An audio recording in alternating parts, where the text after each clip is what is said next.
इस लेक्चर में हम कवकों में लैंगिक जनन के बारे में डिस्कस करेंगे। सबसे पहले हम जननांगों की बात करते हैं। तो आकार और आकृति के आधार पर ये जो जननांग हैं या युग्मक धानियां हैं, ये दो प्रकार की होती हैं, सम युग्मक धानियां और दूसरी हैं विषम युग्मक धानियां।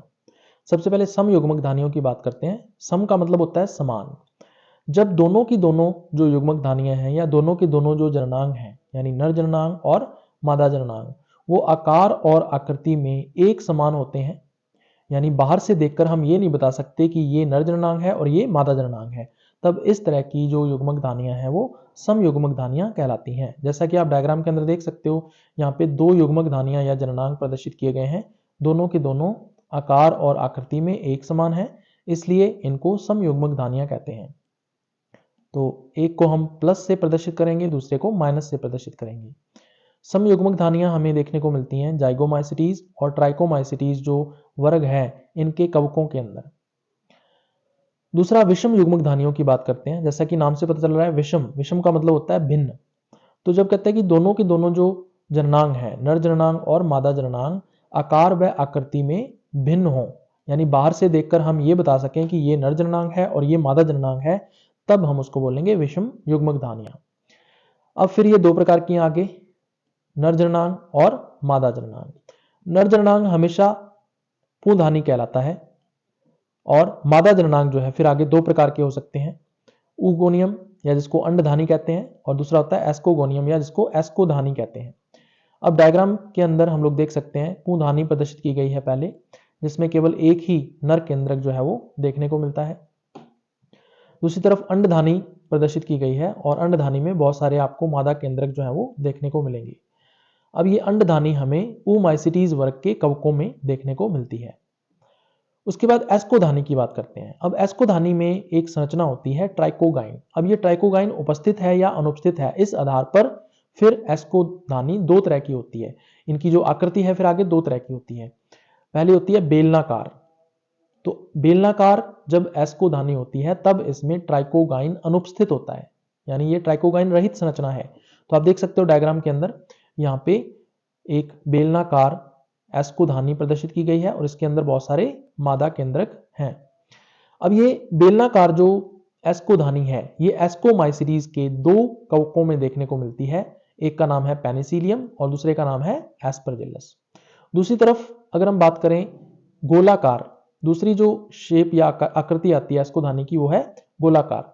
तो अगर एस्कोधानी गोलाकार है तो उसमें ट्राइकोगाइन उपस्थित होता है, तो ये ट्राइकोगाइन युक्त संरचना है। तो आप डायग्राम के अंदर देख सकते हो ये एस्कोधानी है जो कि गोलाकार है और इसके अंदर बहुत सारे क्या है, मादा केंद्रक हैं। अब इससे जुड़ा हुआ एक धाग्यनुमा संरचना होती है इससे जुड़ी, जिसको हम ट्राइकोगाइन के नाम से जानते हैं। ये ट्राइकोगाइन जो है वो प्लाज्मोगैमी में आगे सहायता करता है। उसके बाद कुछ महत्वपूर्ण बिंदु हैं जिनके बारे में आपको पता होना चाहिए।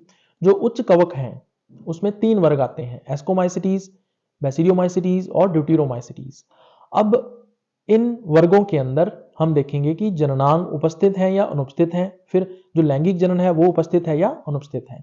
सबसे पहले एस्कोमाइसिटीज वर्ग की बात करते हैं। तो एस्कोमाइसिटीज वर्ग में जो ज्यादातर सदस्य हैं उनमें तो जननांग उपस्थित होते हैं। जननांग उपस्थित हैं तो इसका मतलब जो लैंगिक जनन है वो भी उपस्थित होगा, वो भी पाया जाएगा। लेकिन इस एस्कोमाइसिटीज वर्ग के कुछ सदस्य ऐसे हैं जिनमें जननांग अनुपस्थित होते हैं, लेकिन इसके बावजूद भी उनमें लैंगिक जनन पाया जाता है। तो ये एस्कोमाइसिटीज के बारे में आपको ध्यान में रखना है। उसके बाद बात करते हैं दूसरे वर्ग की, जिसको बोलते हैं बेसिडियोमाइसिटीज। अब बेसिडियोमाइसिटीज में केवल एक पक्सिनिया ही ऐसा कवक है जिसमें जननांग उपस्थित होते हैं। इस पक्सिनिया को अगर अपने छोड़ दें तो बेसिडियोमाइसिटीज के अंदर जितने भी अन्य कवक आएंगे उन सभी में जो जननांग है वो अनुपस्थित होते हैं, लेकिन उसके बावजूद भी इनमें लैंगिक जनन जो है वो पाया जाता है। इन सभी के अंदर लैंगिक जनन होता है। उसके बाद तीसरा वर्ग की बात करते हैं हम ड्यूटेरोमाइसिटीज की। ड्यूटेरोमाइसिटीज के जो कवक हैं इनको इम्परफेक्ट कवक कहा जाता है। अब इम्परफेक्ट कवक क्यों कहा जाता है? कवकों में दो तरह की अवस्थाएं होती हैं, परफेक्ट अवस्था और इम्परफेक्ट अवस्था। परफेक्ट अवस्था हम बोलते हैं लैंगिक जनन वाली अवस्था को और इम्परफेक्ट अवस्था हम बोलते हैं अलैंगिक जनन वाली अवस्था को। तो ये जो ड्यूटेरोमाइसिटीज के कवक हैं इनमें ना तो जननांग होते हैं और ना ही इनमें लैंगिक जनन पाया जाता है।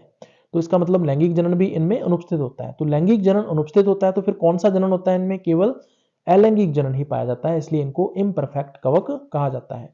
तो इस तरह से दो अवस्थाएं होती हैं कवकों के अंदर, परफेक्ट अवस्था जिसको लैंगिक अवस्था कहते हैं और दूसरी होती है इम्परफेक्ट अवस्था जिसको अलैंगिक अवस्था के नाम से जाना जाता है। तो इस तरह से ड्यूटेरोमाइसीटीज के जो कवक हैं उनमें केवल और केवल अलैंगिक जनन ही पाया जाता है जो कोनिडिया के द्वारा होता है।